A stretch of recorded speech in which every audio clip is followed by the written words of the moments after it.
Está entrando no ar. Debate 93.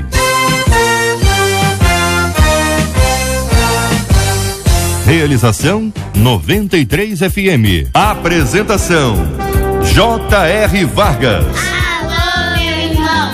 Alô, minha irmã. Já chegou o tio J.R. Estamos de volta, começando aqui mais uma super edição do nosso Debate 93 de hoje, nesta segunda-feira. Você acredita que hoje é 1º de setembro de 2014? Meu Deus do céu, como o tempo tá passando e voando. Que a bênção do Senhor esteja aí sobre a sua vida, sobre a sua casa, sua família, seu trabalho, sobre todos os seus. Toda a nossa equipe já está aqui a postos para te atender, para te receber, para te ouvir. Você liga, você fala com o Debate 93. Fale com o Debate 93. 2461-0093. E-mail debate@radio93.com.br. Facebook Rádio 93 FM. Site www.radio93.com.br. Na 93 FM, J.R. Vargas e o Debate 93. É muito triste quando você tem alguém na família envolvido com drogas. É um aprisionamento de todo mundo, não é só a pessoa. Às vezes a gente diz que a pessoa é viciada, a pessoa está presa, mas na verdade a família inteira sofre todo mundo junto ali. Isso é muito cruel, especialmente quando o tempo passa e não há mudança. Uma de nossas ouvintes nos escreve dizendo: olha, sou casada com um homem prisioneiro das drogas. Ele está tão amarrado a isso que eu não consigo, e que ele não consegue ou não quer enxergar a gravidade da situação. É muito comum, né? A pessoa acha que está no controle. Segundo ele, eu preciso entender que ele um dia mudará. É o que conta aqui o nosso ouvinte. Só que isso está destruindo o nosso relacionamento e também as nossas finanças. O que fazer quando as drogas estão destruindo a nossa família? A Bíblia fala em 1 Coríntios 7,14 que o marido incrédulo é santificado no convívio da esposa. Mas como é que isso acontece na prática? Qual a melhor maneira de ajudar o meu marido a ficar livre disso? Corro algum risco ao continuar vivendo ao lado de um marido que não consegue deixar as drogas? O que isso pode representar para a nossa família e nossos filhos? Este é o Debate 93 com J.R. Vargas na 93 FM. Com a gente no programa de hoje a nossa querida doutora Luzia Nunes, que é psicóloga. Muito bom dia, seja bem-vinda. Destacou a frase inicial quando a nossa ouvinte abre o coração e diz: sou casada com um homem prisioneiro das drogas. Bom dia, bem-vinda, doutora. Bom dia, J.R., bom dia, meus colegas aqui, os pastores ilustres aqui da mesa, e bom dia a todos os ouvintes que hoje se encontra ligado com a gente aqui, nesse tema tão mais que pertinente para os dias atuais. Eu fiz esse destaque porque a droga, a dependência química, ela é uma prisão realmente, onde a pessoa perde o controle do uso da substância. A visão anterior de que o usuário ou o dependente químico era uma pessoa sem caráter, fraco, digamos assim, ele era visto como uma pessoa, digamos assim, com uma falha no caráter dele. Essa é uma visão antiga, porque a visão atual é de que o dependente químico, ele é doente, ele é um doente mesmo. E eu queria ressaltar, deixar isso hoje aqui, eu pedi a Deus, J.R., para que conduzisse esse debate aqui, porque é algo muito sério. E eu tenho lidado muito com dependentes químicos, com famílias. Então, quando esse tema veio hoje, sim, saiu, eu falei, meu Deus, que o Senhor tome conta e que a gente possa realmente esclarecer o povo que está sofrendo desse problema. Com a gente no programa de hoje também o pastor Anderson do Carmo, da Comunidade Evangélica Ministério Flor de Lis. Muito bom dia, seja bem-vindo, pastor. O que pensa o querido irmão sobre esse assunto? Bom dia, J.R., bom dia aos debatedores, todos os ouvintes da 93 FM. Uma semana de vitória para todos, e como disse a doutora, realmente é um tema muito especial, porque estamos vendo muitas famílias sendo destruídas, e você, ouvinte que está ligado aí, avisa todo mundo, porque hoje, com certeza, esse debate vai prestar, mais uma vez, um grande serviço para sua família. E JR, quero começar dizendo, a igreja é uma poderosa ferramenta, um poderoso instrumento para libertar vidas pelo poder da palavra e pelo poder de Deus, e convido a todos a participar conosco desse debate para saber como. Pastor José Derivaldo, da Assembleia de Deus na Ilha do Governador, muito bom dia, pastor, seja bem-vindo. O senhor destacou a frase que segue essa frase, né? Quando a ouvinte diz, ele está tão amarrado a isso que não consegue ou não quer enxergar a gravidade da situação. Bom dia, bem-vindo, pastor. Bom dia, JR, bom dia cada ouvinte. Olha, o que nós temos a dizer em relação a essa frase, ele não consegue sair, isso é uma verdade, isso é uma realidade.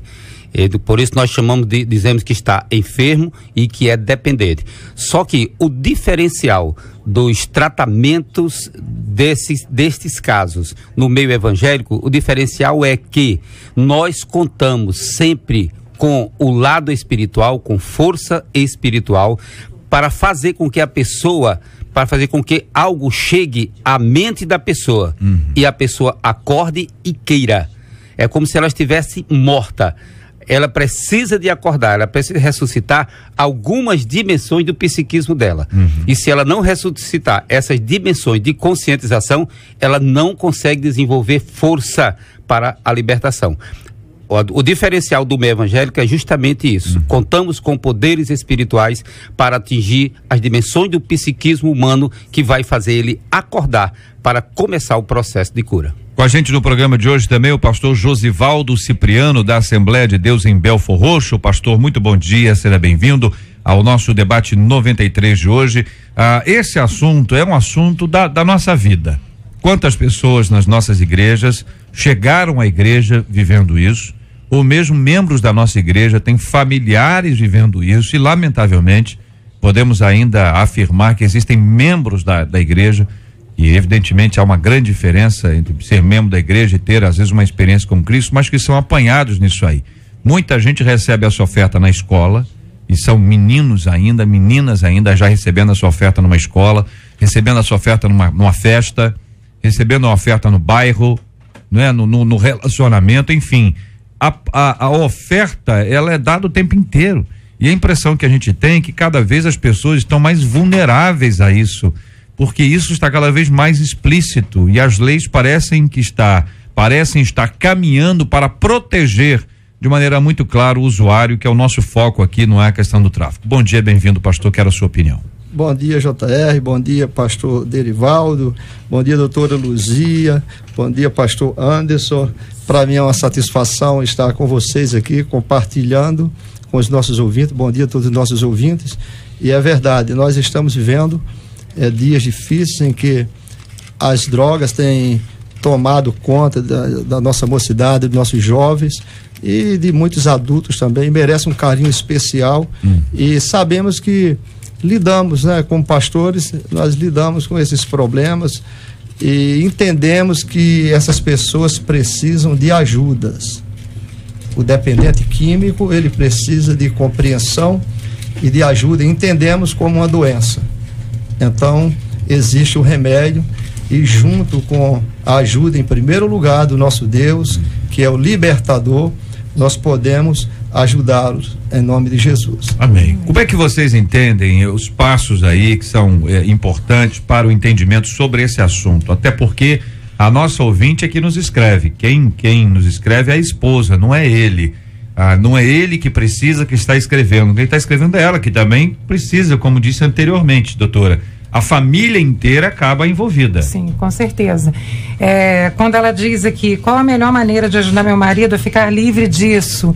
A melhor maneira para ela fazer isso é ela buscar o tratamento, não importa se é ele que é o dependente, porque ela já está envolvida nisso, porque aí trata-se de uma doença da codependência, que é a dependência da dependência da química da pessoa. Aonde tem um dependente químico, tem os seus codependentes ali. É uma doença que se instala no meio familiar, mesmo um só usando a substância. Então, se ela quer ajudar, e eu acho que ela deve querer mesmo, ela tem que buscar ajuda, ela tem que ir atrás de uma ajuda para isso, porque é importante, eu quero ressaltar aqui também, para o dependente químico, que de repente nem ele sabe o que acontece dentro do cérebro, tá? Existe uma área, JR, a área chamada a área da recompensa, o sistema de recompensa, que ele fica pervertido. A droga tem esse poder de perverter essa área, de corromper, fazendo o quê? Dando uma ilusão de muito prazer. Tá? É como se fosse um choque ali na hora que a pessoa usa. E isso faz com que essa área, uma vez viciada, a pessoa ela não se conforma mais com os prazeres naturais da vida, né? Do dia a dia, com as coisas normais. Ela precisa, isso que faz, é aí que se caracteriza o vício, começa aí. Ela precisa daquela substância para sentir esse prazer, entre aspas, porque é uma ilusão, ele é ilusório, porque de prazeroso ele não tem nada. É uma ilusão, a pessoa sente porque é destrutivo. Depois disso, a pessoa... Aí vem a morte, não tem retorno. Doutora, a não ser que a pessoa queira, como o pastor aqui falou. Mas eu quero botar um adendo no que a senhora falou, lógico, concordando, mas só para completar, que a ouvinte, a esposa, né, diz o seguinte, que ele está amarrado e ela faz uma pergunta, uma dúvida, que ele não consegue ou não quer enxergar. Como é um doente, como a senhora falou, e vamos olhar o caso da Bíblia, que tinha um rapaz endemoniado e ele corrente não segurava ele preferia morar no cemitério, vivia uma vida totalmente desassociada da sociedade, e se não fosse o pai buscar por aquele menino, certamente ele não seria liberto por Jesus, porque foi o pai que levou o menino até Jesus. Então a mesma coisa nesse caso. Se a pessoa desistir do viciado, no caso do usuário, perfeito, mesmo que ele não queira, vamos botar assim, eu estou falando isso porque na prática, né, junto com a Flor de Lis, nós temos a tendência de dizer, ele não quer. Ele não quer, a gente tem que tomar cuidado com esse ponto, com ele não quer, porque ele não vai querer, ele está viciado, ele está drogado, ele, como você falou, ele está iludido. Ele está amarrado de uma maneira química no cérebro, como a senhora explicou aí. E quantas das vezes muitos jovens largavam seus pais e suas mães, iam morar na rua, JR, e preso às drogas. E eu não vou falar mais da Flor nesse caso do que de mim, sendo bem objetivo e sincero. A Flor pegou o menino e disse, olha, não vou desistir de você, não adianta. Ele ficava no pé até o menino dizer o seguinte, então tá bom, eu quero o tratamento. E aí, na primeira vez o tratamento não funcionava, na segunda vez parecia que funcionava, mas de tanto insistir por ele, uma hora foi funcionando. Vai funcionando. No caso dessa ouvinte, que se trata aqui de um adulto, no caso, o primeiro passo é admitir a sua impotência diante da droga, porque o dependente químico normalmente ele tem um sentimento de grandiosidade. Você que está aí me ouvindo hoje, em nome de Jesus, se você pensa que você pode, amanhã eu paro, qualquer hora eu posso mudar, isso não é verdade. O primeiro passo que você precisa ter é admitir que você é impotente diante dessa substância, que você é um doente. Esse é o primeiro passo, que você precisa se tratar, ouvir a voz dos seus familiares que estão ao redor falando com você e avaliar o prejuízo que você tem causado dentro de casa, levando um caminho de morte para dentro de casa, porque não é só a própria pessoa que é afetada aí, são todos os que estão ao redor. Deixa eu perguntar uma coisa a vocês. A pessoa, quando vive dentro de um ambiente desse, ela não tem um outro mundo? Não tem, vou chamar aqui de universo paralelo, que é o universo daquele que também usa, é o universo daquele que oferece, assim, é como uma linguagem diferente, ele vai para um outro mundo mesmo, ou seja, os valores que existiam na sua vida até aqui, eles deixam de ser importantes, papai, mamãe, irmão, irmã, casa, dinheiro. O dinheiro já é outra coisa. Para que serve o dinheiro? Para alimentar o meu vício.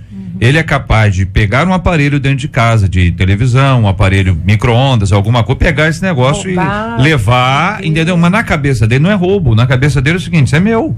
Tô levando isso aqui para trocar isso lá por uma coisa que eu preciso mais do que eles precisam disso, porque o que eles precisam não me importa mais. Então a impressão que dá é que vai se caminhando para um universo paralelo, onde a pessoa de alguma forma convive, ele convive na casa e convive fora, e como disse o Anderson, em alguns casos eles largam a casa. Então, se alguém não quiser por ele Exato. Quem há de querer? Exatamente. Porque ele mesmo não vai ter força. Que eu ouvia deles. E às vezes, eles, como disse o doutor, eles até reconhecem, mas não tem força. Não tem força. E eles diziam o seguinte: eu estou no submundo, né? Então é outro mundo, É né? outro mundo, No isso aí. submundo Submundo das é melhor. drogas. E esse submundo, como diz a Bíblia, é um abismo que chama outro abismo. JR, é deplorável. A pessoa sai de casa, tem sua cama, tem seu quarto e prefere ir pra rua, lidar com pessoas que nunca viu, que certamente vão abusar delas. Então a Flor dizia isso me marcou muito quando eu casei com a Flor e ela fazia esse trabalho. Ela dizia o seguinte para as pessoas: olha só, você está vivendo num submundo, né? Você acha que por sã consciência você vai escolher isso para tua vida? Então eu vou ter consciência por você. Eu não vou desistir de você. E foi assim que a Flor colocou 6 adolescentes na época marcados para morrer, porque iam na boca de fumo para enfrentar os traficantes, porque não tinha mais dinheiro para as drogas, não tinha mais o que roubar. Então ele ia lá implorar pro traficante, pronto para ser assassinado. A Flor pegou e levou para dentro de casa. Então eu não estou dizendo, claro, é difícil você pegar um drogado e levar para sua casa, mas o seu filho, você não pode desistir dele. Verdade. O seu sobrinho, o seu primo, o seu marido, mesmo. não pode. É isso mesmo. Afirmativo, como o JR estava comentando, nós construímos o mundo para a satisfação das nossas necessidades.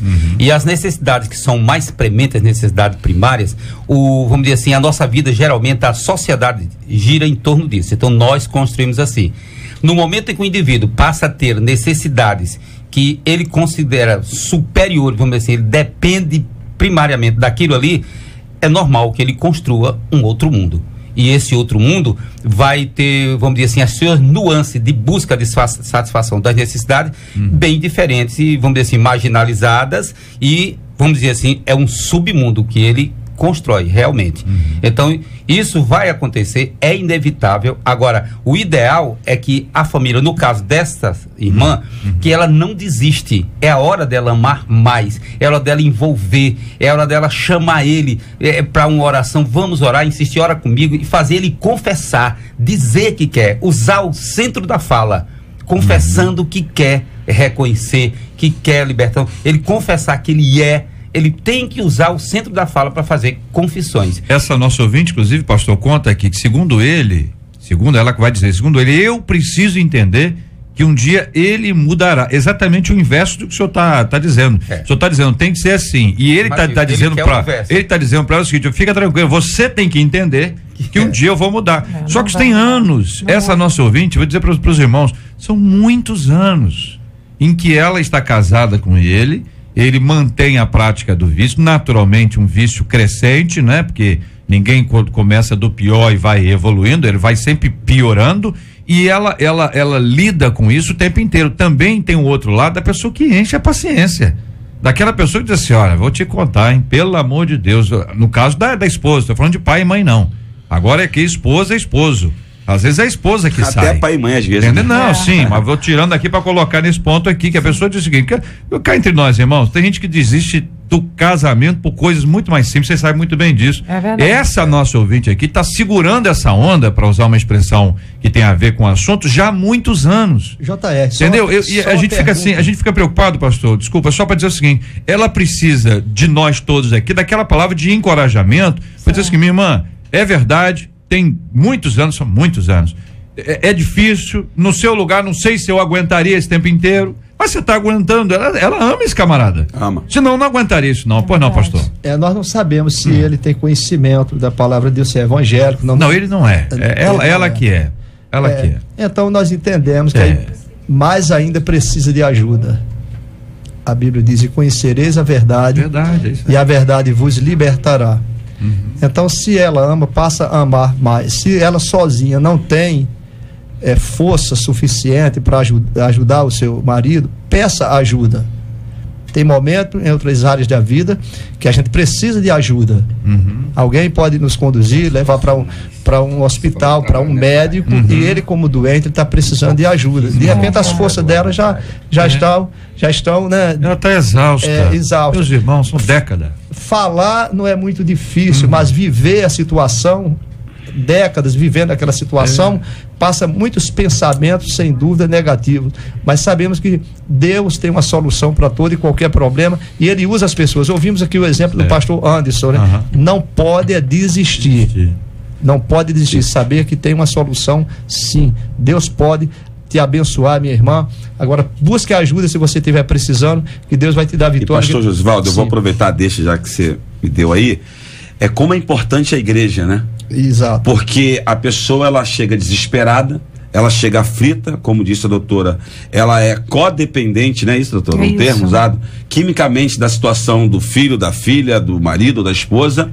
E qual é, na minha opinião, né? Qual é o único ambiente hoje de verdade sadio com uma pessoa nesse estado chega e não é discriminado? Porque o camarada é viciado, ele é usuário, ele chega em certos ambientes, ele é discriminado porque a roupa dele condena, ou seja, está dizendo o que ele está fazendo, o comportamento dele, o chique nervoso dele, o camarada já sabe e se afasta. Na igreja é diferente, parece é uma coisa de Deus mesmo, né? Ele chega naquele ambiente, se aquela pessoa está naquele estado, na grande maioria, a igreja vai lá e abraça, a juventude vai lá e abraça, o grupo de homens da igreja chega lá e tenta de alguma forma ajudar aquela família a não estar sozinho. Foi isso que o JR falou, porque a pessoa está sozinha, ela está pensando em desistir, entregar os pontos. Aí se tem amigos do lado, irmãos em Cristo dizendo, não, você vai conseguir, estamos juntos, vou subir o monte para você para orar, vou estar na vigília, vou orar com você, a pessoa se fortalece. Então quero aproveitar a audiência da rádio e dizer, até porque é a linha editorial dessa rádio, nós somos contra a lei que libera as drogas nesse país por causa disso.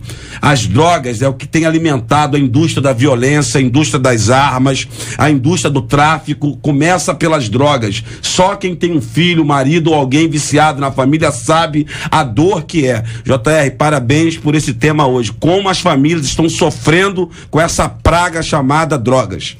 Agora, quanto à codependência, ela é uma doença psicológica. E se essa pessoa, né, essa mulher já está vivendo isso há anos, eu digo que ela tem que procurar ajuda com o pastor, mas ela tem que procurar também ajuda psicológica, porque dentro desse processo da codependência, o que acontece? A pessoa quer muito que o outro, ela já está enredada, é uma rede. Ela diz que quer muito que o outro pare, mas ela já se acostumou com a drogadição do outro. E quando o outro faz movimentos para sair dessa situação, a pessoa estranha e ela tem um comportamento que provoca no outro o comportamento de voltar a se drogar. É por isso que a melhor ajuda que ela pode dar não é esperar ele ter a consciência e ir buscar o tratamento, não. É ela ir buscar o tratamento em nome de Jesus. É até difícil, vai, né, rápido buscar. É até difícil a pessoa ir buscar quando está em certos estágios. Exatamente. Né? Então, alguém da família que está tocado, que está vendo a situação, que está mais lúcido, porque não usa substância, é a hora desse alguém ir buscar ajuda. Porque aí a ajuda é abrangente, porque a família é um sistema. Quando uma parte desse sistema é tocado, o sistema todo é abalado. Então, aquele dependente químico está ali, ele ainda não tomou consciência, eu vou buscar ajuda. E daqui a pouco ele vai ser tocado também. É um jeito que a gente tem de estar atacando o problema também. Olha, aqui uma de nossas ouvintes diz o seguinte: eu tenho um irmão que desde os 11 anos ele usa drogas, todas possíveis. Hoje ele tem 37. Uau. Nós já o levamos aos melhores centros de recuperação e ele foge. Não sabemos o que fazer. Quem trabalha ou quem convive de alguma maneira com o centro de recuperação sabe que isso acontece demais. Há pessoas que chegam com todo o carinho, às vezes querendo e tudo mais, mas quando dá a crise de abstinência, a pessoa surta. E aquele surto leva pessoas a escaparem de todas as formas. Existem instituições que o seguinte, se o viciado afirmar que quer ir embora, eles abrem a porta. Não porque, permite, não é isso? Não tem como. Existem outros que têm estratégias que, pelo amor de Deus, estratégias saudáveis para dizer, calma, cara, vem cá, senta aqui, espera um pouquinho, e tem tipo de alimento, tipo de atividade, mas desde que eu me entendo por crente, o que eu ouço sobre esse assunto é dizer o seguinte: Jesus de manhã, no café, Jesus no almoço, Jesus à tarde, Jesus à noite. Quer dizer, não é só a ocupação, porque a pessoa acha que é só ocupação. O cara trabalha no escritório, aí vai para um centro de operação, vai trabalhar na horta, entendeu? Será que essa troca resolve? Só isso aí resolveu. O milagre da agricultura, é isso? Não. O extasiamento tem pouco efeito nesse caso aí. O que, por exemplo, o pastor Anderson falou uma coisa, e não conheço o ministério da igreja, mas eu louvo a Deus pelo ministério que ele tem, mas não é assim em todos os lugares. E quem entra numa vida dessa ela tem uma coisa, a principal que ela entrou porque uma carência afetiva, uma rejeição, Verdade. algum problema psíquico. Então, o que é que eles encontram no ministério igual ao teu? De uma predisposição. Afirmativo. O que ele encontra no ministério igual ao teu? Ele encontra uma coisa que ele quer mais do que a droga, que é o amor. Só que em determinadas igrejas existe um grupo de 5 ou 10 pessoas, dentre 1.000, 2.000, que trabalha com aquilo e entende aquela pessoa. Agora, quando ela chega, o impacto dos olhares de rejeição é grande. E o problema dela é o quê? O problema dela é rejeição, é falta de amor, de afeto, de carinho, de reconhecimento. Então ela entrou por esse problema. E quando ela chega numa igreja que ela recebe aquele olhar de rejeição, afundou mais ela e o descrédito dela. Agora, se ela chega no ministério, Deus encaminhou ela para um ministério igual o que vocês fazem, aí é outra coisa. Mas nem todos os lugares são assim. Pastor, eu quero então graças a Deus, colocar o seguinte, que dentro do que você falou, eu lembrei aqui, você estava falando, quando eu entrei no Manguinhos, uma favela muito dominada pelo Comando Vermelho, tinha um rapaz lá que chefiava as bocas de fumos, chamado Malandragem. E aí, quando a Flor foi abordá-lo no evangelismo, numa madrugada, que era o horário que a gente encontrava eles, e a Flor foi começar a evangelizar, ele começou a dar tiro pro alto com traçante para assustar a gente. Aí a Flor insistiu, não, só vou sair aqui depois que falar com você. Eu tava morrendo de medo, né? Mas a Flor encarou. Aí falou o seguinte pra ele, olha, não vou sair daqui enquanto não falar de Jesus, até porque você tá aqui, mas você tá preso. Foi o que a doutora falou, na condição das drogas deixa a pessoa presa, mesmo se sentindo livre, é uma ilusão isso. E ele falou o seguinte, mas como assim? Por que você tá fazendo isso por mim? Aí foi que a Flor falou algo que tem a ver com o que você disse. Ela falou o seguinte pra ele, olha só, eu tô aqui porque Jesus me fez amar pessoas que eu não conheço, e eu me sinto na responsabilidade de mãe aqui, de tirar você daqui. Ele olhou aquilo e disse, mas como é isso? A minha mãe me rejeitou. Meus parentes me rejeitaram. Então ele conta isso, agora está liberto, hoje ele é pastor, viaja, conferencista. Ele contava que o coração dele estava uma pedra. Então a violência que tinha no coração dele era provocada pela rejeição. Então faço apelo aqui a alguns que são líderes e vivem da fé. Temos que prestar mais atenção nesse detalhe aí, porque a rejeição provoca demais a violência no coração do viciado. E o crescimento, o incremento do número de viciados é porque também há no mundo um incremento de frieza de sentimento, de frieza de invisibilidade, né? Um fenômeno terrível. É, isso aí. Essa questão da invisibilidade na nossa sociedade. Você diz dos relacionamentos, que as pessoas estão cada vez mais abandonadas. São cada vez mais frias. As pessoas até gostam lá dentro. Mas parece que elas têm um bloqueio, elas não conseguem expressar. Você chega assim, a pessoa morre de amor por você. Aí você fica um mês sem ver a pessoa. Quando chega, se eu fico um mês sem ver os meus netos, por exemplo, quando ele chega, dá aquele impacto. Eu faço aquele escândalo, entendeu? Mas nós não fazemos isso com as outras pessoas. Nós ficamos tempo sem ver uma pessoa. Né? Aí quando a pessoa diz, quanto tempo, tal. E outras coisas, outros ainda faz pior. Olha, está faltando muito a igreja. Já chegamos reprovando. Então, nós mudamos, a sociedade mudou, os relacionamentos são frios. As pessoas têm bloqueios em relação à expressão de amor. O amor é derramado dentro dos nossos corações pelo Espírito Santo que nos foi dado. Mas nós estamos enfermos, nós estamos doentes, com dificuldade, com medo de expressar o amor que nós temos. JR, isso está causando problema. Aproveitando aqui, pastor, você foi cirúrgico aí. Porque aí está um dos motivos, a gente está indo um pouquinho mais atrás agora, né? Das pessoas buscar as drogas, a solidão. A pessoa às vezes se sente só, impotente, tímida, rejeitada. E aí ela busca elementos que possam satisfazer ela de alguma forma. Ela experimenta as drogas, que hoje tá fácil, tá acessível. Você não precisa ir numa boca de fumo dentro de uma favela dominada pelo tráfico para consumir drogas. Então o que acontece com isso? Não estou falando só da cocaína, não. Estou falando de vários entorpecentes. E o que acontece? Aí a pessoa começa a se preencher nisso. Quando vai ver, já está tudo destruído. Então, um grande alerta que a gente está dando aqui a quem possa, de alguma forma, ajudar, é suprir as carências, né? Suprir, e também é isso, suprir as carências. E quero deixar para a juventude, os adolescentes que pensam em experimentar pela primeira vez, uma vezinha só, não tem problema. Eu só uso um baseadozinho uma vez na semana. Eu quero dizer que é uma doença progressiva. Se você hoje está pensando em umzinho uma vez na semana, daqui a pouco você pode estar com um por dia ou mais. Uma de nossas ouvintes conta que o namorado dela, desde pequeno, vê a mãe se drogar. O namorado vê a mãe. E aí ela conta que a história é longa, mas de que ela já chegou a dizer que ele a maltratou enquanto ele mesmo não fez nada. Esse rapaz vai para a igreja, mas ainda mantém no coração muitas mágoas, muitas tristezas por conta disso. Ainda na igreja, ele não conseguiu, de alguma forma, perdoá-la. De igual forma, os dois estão presos. Ela às drogas e ele a essa mágoa. Como lidar com esse assunto que seria adequado para ele nesse caso e para tanta gente? Porque esse é o caso do filho que vê a mãe drogada, pode ser o caso da mãe que vê o filho, do marido que vê a esposa, enfim, a família, os amigos, um vendo o outro, que ainda diz assim: poxa, você me roubou isso aqui, furtou aquilo outro, você fez isso, fez aquilo, eu já tentei de todas as formas. A pessoa guarda no coração uma tristeza profunda para dizer: poxa, eu te estendi a mão, eu te ajudei naquela hora, olha o que você fez. E aí, como é que lida com isso? As drogas, ela tira toda a sanidade da pessoa, né? E é preciso, como é que se lida? Eu acho que num momento eles estão precisando de uma terceira pessoa intervindo aí para olhar. É um tratamento, um acompanhamento, os dois podem procurar.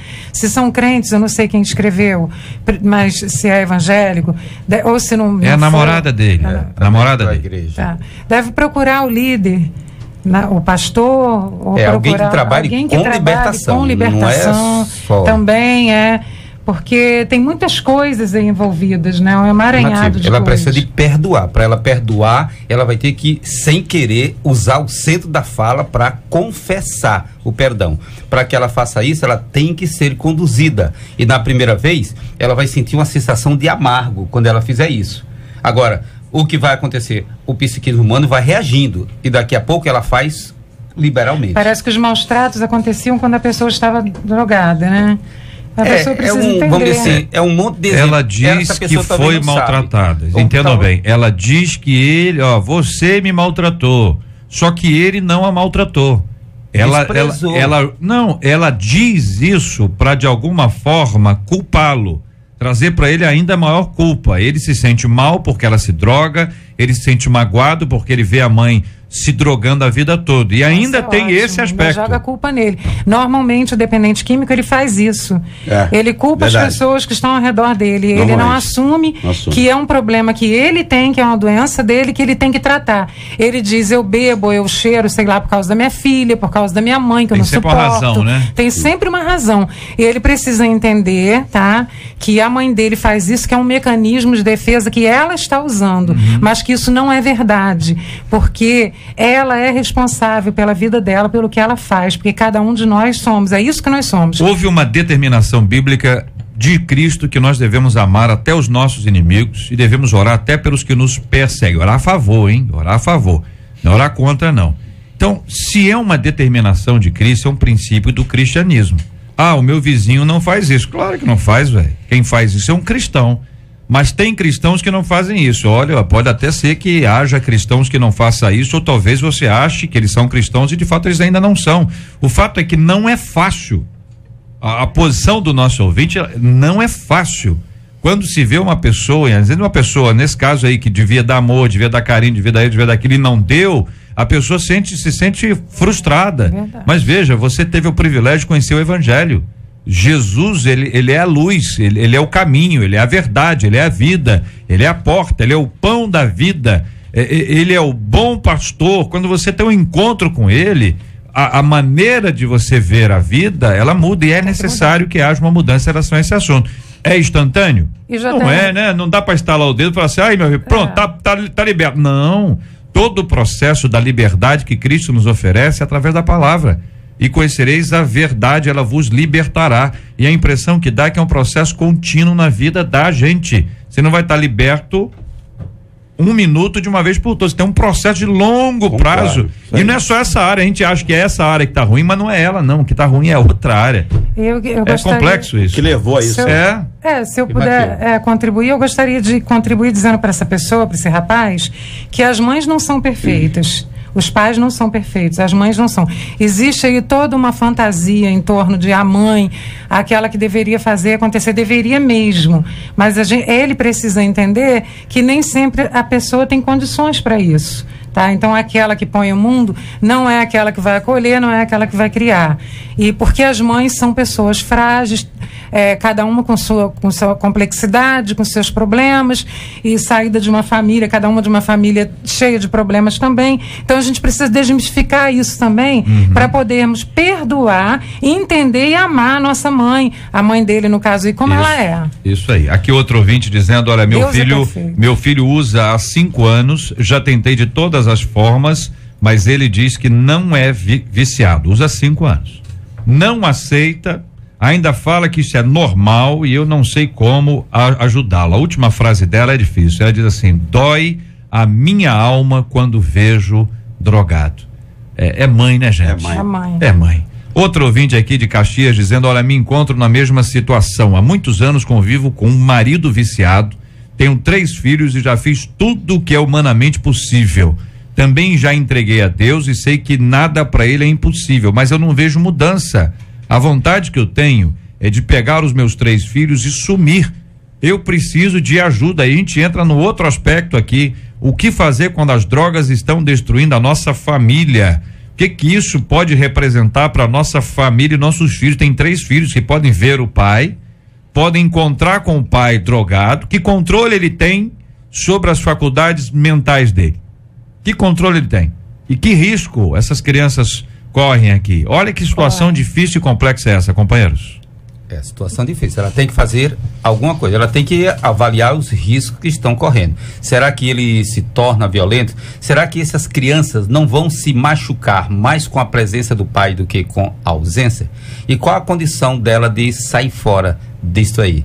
E será que ela ficar com ele vai resolver? O que é que ela está fazendo para resolver? Ela tem, vamos dizer assim, ela consegue conversar com ele, consegue sensibilizar ele, porque tem esposo e esposa que eles são distantes. Quando acontece algum problema, não tem condições de resolver, porque eles são realmente distantes. Eles já não conversavam antes, eles já tinham problema. Uma certa vez eu estava conversando com uma pessoa, a pessoa estava reclamando do pai. Aí o Espírito de Deus mandou eu perguntar, qual a última vez você disse para o teu pai que ama? Quando eu perguntei, a pessoa começou a chorar. Falou que nunca tinha dito. Então, nós não sabemos, vamos dizer assim, qual o problema, qual o catalisador do problema de cada pessoa. Por isso precisamos da ajuda de Deus. Eu não tenho aqui dados, né? Mas eu vou falar da minha experiência. A maioria, assim, 90% JR debatedores, da minha experiência com a Flor, lidando nesse caso, problema familiar. Está no centro da família, a separação, o divórcio, briga, muita confusão, tudo isso que você contou aí é um grande catalisador para que essa pessoa vai buscar nas drogas algum tipo de alívio. Inicialmente, até porque tem um colega, normalmente assim, alguém que apresenta, olha só, também. Eu estou fazendo isso, é tranquilo, você domina assim, e esse é o perigo do negócio. Aí depois que a pessoa se destrói, já era, né? Agora, assim, eu não quero, assim, me apresentar demagogo, mas eu preciso tocar nesse assunto, gente, porque nós estamos vivendo isso. E aqui a pergunta foi do JR, né? Estão destruindo nossa família, o que fazer? Vamos pensar muito nessa época de eleição, porque se legalizar tudo isso aí que nós estamos combatendo aqui, vai ficar mais difícil ainda. Então é importante a sociedade, de maneira geral, que está nos ouvindo agora, é muito acima de religião. Não queiram nos taxar como fanáticos, não queiram nos taxar como pessoas que não entendem. Pelo contrário, nós estamos entendendo o que nós estamos dizendo, porque somos as últimas instituições que estamos combatendo essa questão nas bases, que é nas comunidades, que é nas famílias carentes, que não têm opção de recurso de buscar uma clínica para poder tentar tratar o que está viciado. Então eu quero dizer para vocês que a igreja está sendo esse esteio. É o pastor que atende a mãe que está aflita, é o líder dos jovens que atende o jovem que está viciado. E se ainda liberar e legalizar essa questão, vai ficar pior. Olha, um ouvinte nosso aqui dizendo, o pastor Anderson diz que a igreja abraça e cuida só se for dele, porque a maioria rejeita. Meu filho foi criado na igreja desde o ventre. Aos 16 ele se envolveu com drogas, a igreja não me ajudou em nada. Eu busquei muito a Deus e o Senhor Jesus o abraçou. Deixa eu fazer um parênteses aqui, porque eventualmente a gente parte sempre, a maioria dos casos, a gente parte de uma experiência, né? Então essa experiência foi uma experiência ruim E a gente não pode dizer que nem mesmo nas igrejas que abraçam, que todos os casos são resolvidos, ou mesmo que todas as pessoas são abraçadas. É muito difícil, gente. Agora, existem coisas que a gente poderia fazer um pouco mais. É comunicar um pouco mais, falar com quem lidera, buscar ajuda naqueles que nos representam, que estão ali na nossa igreja, e buscar ajuda nessas pessoas, porque a gente tem, às vezes, o hábito de falar com todo mundo, e achando que falando com todo mundo, os pastores da igreja vão tomar conhecimento. Às vezes eles não têm esse conhecimento. É um processo de comunicação que a gente parte, até empresa de comunicação tem problema de comunicação, quanto mais igreja. JR, não, pastor. Pegando aqui um gancho na palavra do pastor Anderson, relacionado à época que estamos vivendo, relacionado à política, eu reforço aqui, pedindo a você que faça uma reflexão no momento que nós estamos vivendo. Nós, pastores, trabalhamos com o objetivo de libertar as pessoas, mas às vezes fazemos trabalhos que nós não temos o suporte necessário para darmos às pessoas. Eu vou dar um exemplo. Nós fizemos um trabalho no Morro do Juramento. Em uma noite nós ganhamos 25 traficantes. Cadê o suporte que nós temos? Na realidade, a igreja não tem o suporte necessário para dar para esse pessoal. Se tivéssemos um suporte de quem deveria, nós faríamos um trabalho mais amplo. Eu não abro mão dentro das nossas limitações. Não vamos dizer que nós temos condição, não somos absolutos. Se fazemos alguma coisa, eu digo assim, alguma coisa que é muito pouco em relação à necessidade dessas pessoas. Às vezes conseguimos resgatar um ou dois e vamos aos poucos dando suporte, mas dentro de nossas limitações, porque a igreja sobrevive, porque hoje nós dependemos de finanças, a igreja depende de doações, de ofertas, para poder a gente fazer melhor. Então eu hoje, dentro de nossas limitações, eu entendo, eu cheguei a essa conclusão, eu não abro mão de uma parceria com um psicólogo na nossa igreja. Tem acontecido muitas coisas boas. O pastor junto com o psicólogo, viu? Porque tem o lado espiritual. Nesse meio aí, o inimigo, ele aproveita e ele encontra fendas, brechas, e ele faz o papel dele com perfeição. Então tem que ter a pregação, do meu ponto de vista, a pregação da palavra, tá certíssimo, porque a palavra liberta. Tem que ter alguém que possa se doar para orar, hoje para a pessoa fazer uma consagração, fazer uma campanha em favor de outra pessoa, realmente está diminuindo esse desejo.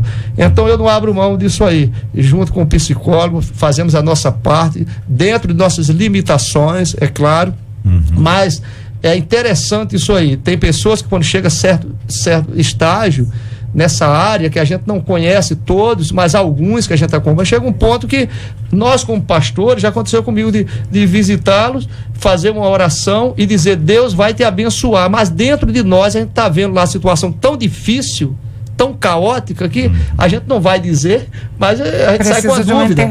E ainda, pastor, só um acréscimo, sua palavra, eu tenho a impressão que todos estão de acordo aqui em relação a esse assunto, é que se as igrejas se comunicassem um pouquinho mais, se nós pudéssemos nos unir em alguns aspectos, aquele tem 5, ou tem 5, ou tem 5, ou tem 5, eu já tenho 25, tá certo? Já dá pra gente construir alguma coisa. Abaixar a bandeira denominacional, estender a bandeira de Cristo, do Evangelho, e dizer o seguinte, olha, vamos ajudar aqui. A gente poderia, sinceramente, vocês sabem disso, a gente poderia fazer muito mais. Chega uma hora em que nós estamos juntinhos, aí depois passa de uma hora, nós já estamos totalmente separados, inclusive brigando um com o outro. Então nós precisamos de uma sensibilidade, isso eu pessoalmente acredito que isso é muito difícil, não é impossível. Acredito que isso não venha de cima para baixo. Eu pessoalmente acredito que isso venha de baixo para cima. São amigos, são irmãos que têm visão de trabalho semelhante, independente da distância dos seus ministérios, independente da teologia que cada um defende, eles conseguem se unir para dizer o seguinte, olha, vão criar um instituto, ou mesmo apoiar as que existem. Porque tem muitas que existem aí e que a gente poderia estar dando suporte nessas aí. Eu tô me coçando aqui, desculpa, mas é porque é um tema que eu vivo ele constantemente. Eu tenho que citar aqui o irmão Haroldo de Oliveira, que aí o que eu falo é uma união de coisas. E pastor, o senhor foi fenomenal na sua colocação, respondendo um ouvinte que teve uma experiência negativa. Eu também na minha igreja tive situações que eu não consegui resolver, mas não porque eu não quis resolver, não tinha grana mesmo. E nós sabemos que não é... Posso falar? Pode. Milhões de muito dinheiro público gasto de maneira errada, entregue na mão de pessoas que nunca recuperou ninguém. Essa é a questão. E eu estou me limitando em falar aqui porque eu fico indignado com essa situação, pastor. E o que acontece com o ouvinte? Ele teve uma experiência negativa, mas isso não é a realidade de maneira geral, porque de alguma forma todo pastor está predisposto a ajudar vidas, entendeu? Então o nosso irmão Haroldo me ajudou, e tem aqui o trio da 93. Tem o trio da 93 e a gente há 5 anos já faz um serviço com todos os pastores de comunidade que vêm nessas reuniões. Nós montamos uma central cristã de comunidade e começamos a atender essas demandas. Eu fui no juramento há mais ou menos uns 6 meses atrás. Quando eu cheguei lá no juramento, foi mais ou menos isso, pastor. Uns 20 a 30 meninos com arma na mão largaram as armas, saíram do tráfico e vamos levar para onde? E aí o que acontece? Aí o que o JR tocou. Vamos procurar o centro de recuperação. E eu confesso em dizer que o centro de recuperações dos pastores evangélicos são debilitados. Você chega lá, não tem todo esse amparato necessário para recuperar humanamente as pessoas. Aí vai na base do quê? Do que se tem, meu irmão, da fé, da oração, de você botar o cara para ler a Bíblia o dia inteiro, porque é a única coisa que tem para tentar fazer uma metanoia na cabeça do camarada. Pastor, e tem mais um detalhe. Tem mais um detalhe, que tem alguém que fica de olho, te observando, para criticar, denunciar às vezes, e enquadrar ainda, viu? Ainda existe isso. Nós tínhamos um abrigo, eu fechei o nosso abrigo, não tínhamos suporte para manter as exigências do Ministério Público. Aí vai alguém lá e mete lá na televisão, olha só, a igreja não olha o que é que a gente faz, e não olha o nosso poder aquisitivo para manter dentro dos padrões. Então achei por bem fechar. A gente tem que ter a maturidade para entender que interessa manter as drogas, interessa a muita gente. É verdade. Manter o comércio das drogas é uma coisa que interessa a muita gente. Porque o interesse da legalização. E se fosse de gente pequena, já tinha acabado. Se o interesse fosse de gente pequena, já tinha acabado. É verdade. Isso, segundo o profeta Abacuque, isto é um complô mundial. Isso é um complô global. E faz parte do plano de domínio do futuro ditador mundial. Eu quero lembrar vocês. O profeta Abacuque fala sobre isso. Assim como vocês disseram, para as pessoas não desistirem, eu quero dizer em nome delas, não desistam também. É isso mesmo. A despeito da falta de estrutura que o ministério da nossa igreja possa ter, ainda que a gente não tenha condições de estabelecer vínculos com outras igrejas e assim nos fortalecer nesse aspecto, ainda que a estrutura do Estado, do governo não ofereça nenhum suporte para pessoas que têm esse tipo de dificuldade, nós não podemos desistir. E vocês não podem desistir. Então essa é uma palavra de encorajamento, de renovo, porque assim como aquela mãe que está lá, aquela esposa que disse, olha, você não pode desistir, também não desistam. Jamais. A despeito das dificuldades e dessas lutas que estão aí. De vez em quando a gente escuta uma pessoa que aqui ouvimos várias vezes, já ouvi aqui outras vezes, uma pessoa alcançada pelo evangelho e que deixou as drogas. Eu não me esqueço de uma cena que eu não vi, mas me contaram, de um daqueles homens que foram recuperados do vício do crack pelo trabalho que é feito na Cracolândia, que virou Cristolândia, em que ele canta num coral e canta ajoelhado. E aquilo me espantou muito. E eu confesso a você que eu sou perguntei, canta ajoelhado por quê? E aí a resposta que me deram foi que ele diz que a graça de Deus foi tão extraordinária com ele, que ele não consegue.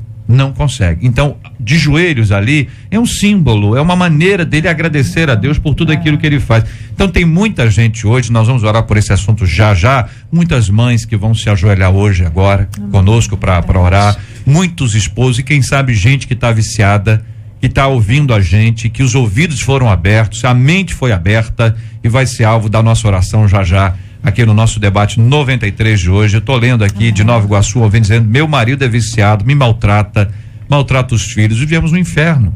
Ele entrou para a igreja, mas disse que não consegue largar porque é uma doença, mas ele não busca tratamento.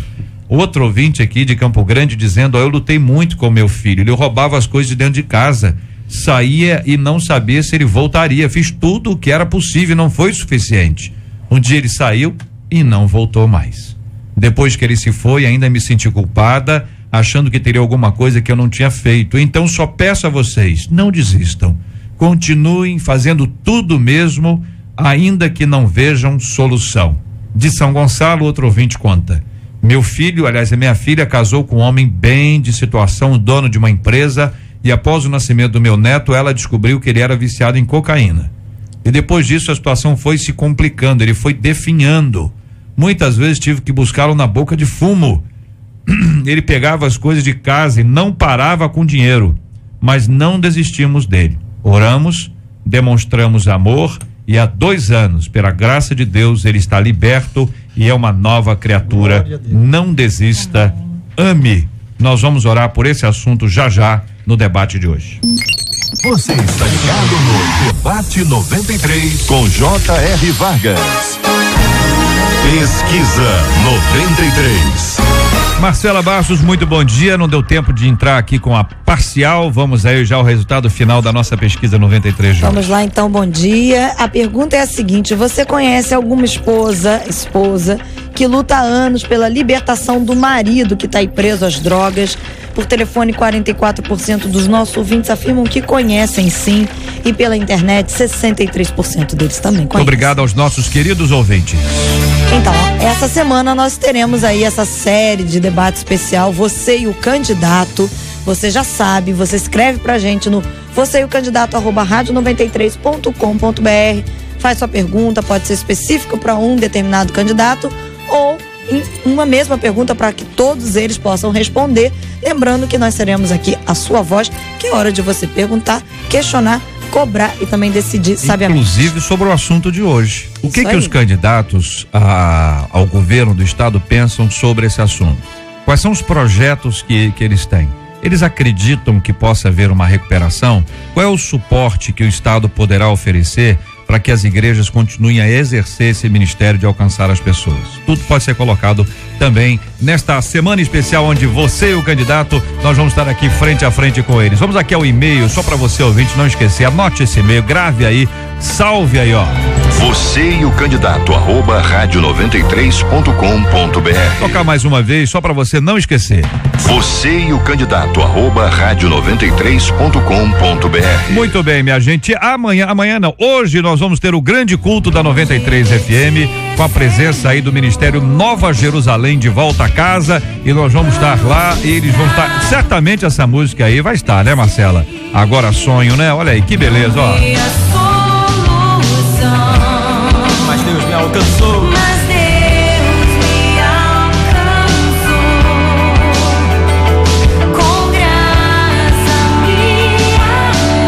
Muita bênção, minha gente. Também vamos ter lá Sérgio Marques e Marquinhos.